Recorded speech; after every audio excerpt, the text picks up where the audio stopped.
مشترکہ نظام زندگی بہت اچھا تھا جب ایک دوسرے کے حقوق کا پتہ تھا. اب حقوق کا نہیں پتہ، لہٰذا ادھر سے آگ، ادھر سے آگ، ادھر سے آگ، ادھر سے آگ. میں سر درد کا مریض ہوں، تھوڑی تھکاوٹ ہو شروع ہو جاتا، فاقہ شروع ہو جاتا، تو میں روزے رکھنے کے لیے مری چلا جاتا ہوں کہ بھئی چلو کوئی ٹھنڈک، روزے کا لمبا ہونا اور ٹھنڈک شاید اس کو کچھ وہ بیلنس کر دیتا ہے، تو میں کچھ 3-4 روزے پھر بھی چھوٹ جاتے ہیں لیکن اکثر پورے ہو جاتے ہیں. تو بھربن میں وہاں ایک جگہ میں ٹھہرتا ہوں، تو عصر کے بعد میں تھوڑا بیان کرتا ہوں معاشرت پر. تو پہلی دفعہ جب میں وہاں ٹھہرا تو 8ویں دن امام مسجد کی بیوی آئی ہمارے پاس، میری بیگم کے پاس، کہ جی بیگم صاحب میں نے آپ کا اور مولانا کا شکریہ ادا کرنا ہے کہ آج میری زندگی کا پہلا ہفتہ ہے میرے خامند نے مجھے مارا نہیں. پہلا ہفتہ امام مسجد، امام مصلی پہ کھڑے ہونے والے، کہا پہلا زندگی کا ہفتہ ہے میرے خامند نے مجھے مارا نہیں، ورنہ میری ہر دوسرے دن پٹائی ہوتی تھی. اور 10ویں دن امام صاحب خود آ گئے، کہا مولانا صاحب ہمیں پتہ ہی نہیں تھا زندگی کیسے گزار، ہمارے جو ماحول میں تھا ہم وہی کر رہے تھے. کہ میرے بہنوئی نے میری بہن کی ایک دفعہ ٹانگ توڑی، ایک دفعہ بازو توڑا، اور عالم دین ہے، عالم دین ہے. ہمیں کسی نے یہ بتایا نہیں تھا، ہم نے زندگی میں پہلی دفعہ یہ باتیں آپ کے منہ سے سنی کہ زندگی کیسے گزار. تو فرحان کی زندگی فتوے سے نہیں چلے گی کہ میں مفتی نعیم کا بیٹا ہوں، یہ تو حسن اخلاق سے چلے گی، میٹھے بول سے چلے گی. میرے نبی حضرت عائشہ کو لقمے بنا کے کھلاتے تھے، کوئی اظہار عشق تھا، اللہ کی قسم اظہار تعلیم تھا، تعلیم تھی. سکھایا کہ زندگی گزارنی کیسے. ان کو آٹا گوندھ کے دیتے تھے، چونکہ ابھی شروع میں ان کو آٹا گوندنا نہیں آتا تھا، تو آٹا گوندھ کے دیتے تھے. اور عرب بڑی بڑی بوٹیاں پکاتے تھے، تو حضرت عائشہ بوٹی اٹھا کے ایسے نوچتیں اور پھر رکھ دیتیں. تو اللہ کے نبی بوٹی اٹھا کر جہاں سے حضرت عائشہ نے نوچا ہوتا تھا وہاں سے نوچ نوچ کے دکھا کے کھاتے تھے. میرے رب کی قسم اظہار یہ ہمیں تعلیم دی ہے کہ زندگی کیسے گزاریں. پھر بڑے بڑے پیالے ہوتے تھے پانی پینے کے، چھوٹے گلاس نہیں. چھوٹا گلاس تو بخل کی نشانی، اب تو اور چھوٹے ہو گئے کہ کپ کو گلاس بنا دیا. میرے بچپن میں مجھے یاد ہے اتنا بڑا گلاس ہوتا تھا، اور ڈیرے میں جتنے مہمان ہوتے تھے، کچی سڑکیں ہوتی تھیں، مہمان کوئی ہمارے رشتہ دار یا دوست نہیں، راہگیر مسافر ہوتے تھے، ہر مہمان کو دودھ پلایا جاتا تھا رات کو. چونکہ جانور زیادہ ہوتے تھے تو ہمارا اکرام زیادہ سے زیادہ یہی ہوتا تھا، تو ہم سارے مہمانوں کو دودھ پلاتے تھے.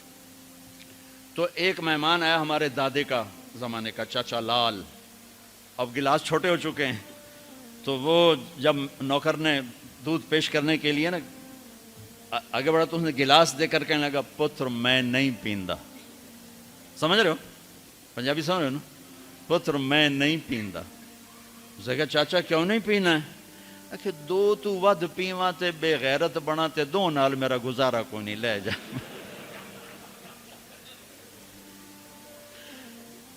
تو بخل کا زمانہ آ گیا، چھوٹی چھوٹی گلاسیں آ گئی.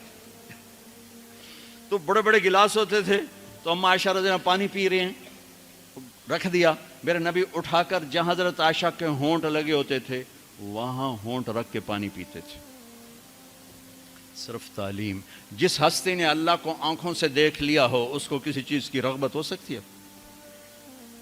جنت بھول جائے گی جب اللہ اپنا دیدار کرائیں گے اور پھر پردہ پوشی فرمائیں گے تو کہیں گے یا اللہ جنت نہیں چاہیے، تو چاہیے، بس تجھے دیکھتے رہیں، بیٹھے رہیں تصور جانا کیے ہوئے از لذت دیدارش، خسرو چتواں گفتن سر دادن و جان دادن نادیدہ رخ یارے.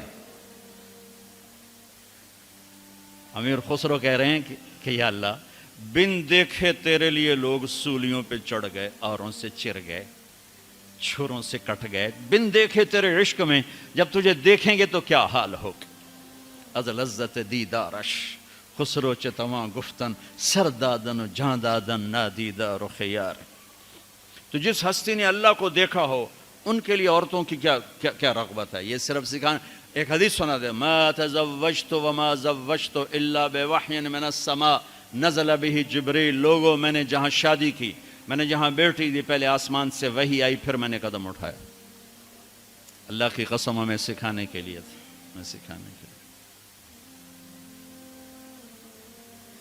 ہاں سفر سے واپسی ہو رہی ہے، ٹھیک ہے، آپ نے صحابہ سے کہا چلو بھائی تیز ہو جاؤ، وہ سارے تیز ہو گئے، یہاں تک کے نظروں سے غائب ہو گئے، ٹھیک۔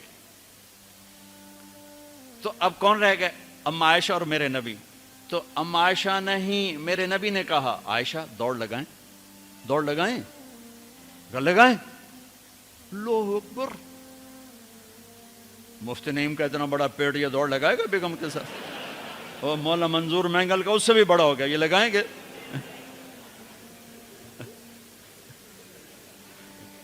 تو عائشہ دوڑ لگائیں، کہا جی لگائیں۔ تو حضرت عائشہ فرماتی میں آگے نکل گئی لیکن نبی پیچھے رہے۔ پھر کچھ عرصہ گزر گیا، کئی سال گزر گئے، پھر ایک سفر سے واپسی ہو رہی، آپ نے کہا ہاں بھائی آگے جاؤ، وہ سارے آگے جا گئے، اجل ہو گئے۔ آپ نے کہا عائشہ دوڑ لگائیں، کہا جی لگائیں۔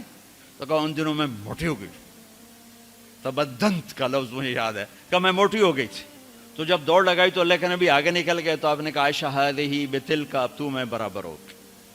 اللہ کی قسم زندگی سمجھانے کے لیے تھا۔ جہاد کا سفر سارا صحابہ کا قافلہ ہے، جنگ کا زمانہ ہے، دشمن چاروں طرف ہے، اور ہم اما عائشہ رضی اللہ عنہ اونٹ پہ بیٹھیں اور ہاتھ لگایا تو ہار غائب۔ فرمایا میرا تو ہار کوئی نہیں، میں تو نہیں جاؤں گی، میرا ہار ڈھونڈو۔ تو میرے نبی نے نہیں فرمایا چل بیٹھ، اتنے لوگوں کو تو پریشان کرتی ہے، تجھے پتہ نہیں میں نے سبق پڑھانا تو میرے پیچھے پڑ گئی۔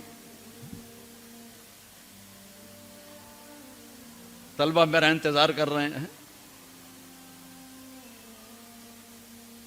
آپ نے کہا بھائی عائشہ کا ہار ڈھونڈو، سب ڈھونڈنے میں لگ گئے۔ شام ہو گئی، سورج چھپ گیا اور ہار نہیں ملا، اور اس کے بعد تلاش بند ہو گئی، اندھیرے میں کہاں ملے گا؟ اب کیا ہوا؟ پانی رات کو عشاء میں ختم ہو گیا، فجر کی نماز کا وقت داخل ہونے والا ہو گیا، اور پانی کوئی نہیں، تیمم کی آیات نہیں اتریں۔ لوگوں نے ابو بکر کو تانے دینے شروع کہ تیری بیٹی کی وجہ سے اب نماز کا کیا بنے گا؟ ابو بکر غصے میں آئے اما عائشہ کے خیمے میں، تو اللہ کے نبی گود میں سر رکھے سو رہے تھے۔ اب آپ تو باپ تھے، تو آ کر اب بول تو سکتے نہیں، اور چہرے سے دوری تیری وجہ سے ہو، اور یہاں پسلی میں ماری انگلی، زور سے انگلی ماری۔ تو کہتے میں ایسے سخت ہو گئی تاکہ میرا بدن حرکت نہ کرے کہ کہیں اللہ کے نبی اٹھ نہ جائیں۔ تو چہرے سے غصے کا اظہار کر کے، اور میرے والد مرحوم جو تھے نا، وہ گالیاں بہت نکالتے تھے، اور ان کی بخشش کا پنجاب کے ذمہ دار کیا تھا۔ جب میں تبلیغ میں لگ گیا تو اب وہ عادت مجھ سے شرماتے تھے، تو جب میں ہوتا تھا نا تو نوکر کو بلا کر اس کو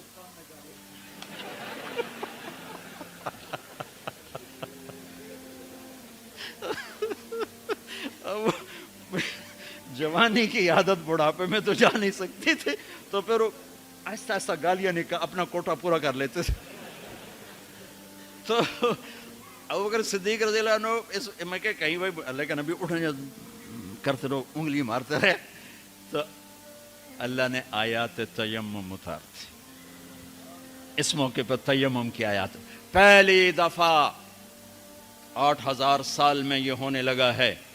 بھلا مٹی سے آدمی صاف ہوتا ہے اور گندا ہو جاتا ہے؟ اللہ نے کہا نہیں، فتیمم، چلو تیمم کرو۔ اب سارے صحابہ میں خوشی کی لہر، اور سعد بن عبادہ کہنے لگے اے آل ابو بکر، یہ پہلی تو نعمت نہیں ہے جو تمہارے گھرانے کے طفیل ہمیں ملی ہے، اس سے پہلے بھی بڑی نعمتیں تمہارے گھر کی طفیل ہمیں ملی ہیں۔ اللہ نے تیمم کی آیت اتار دی۔ میرے نبی نے قافلے کو نہیں چلایا، یہاں تک کہ حضرت عائشہ نے کہا اچھا یا رسول اللہ اب چلیں، ہار کو چھوڑیں۔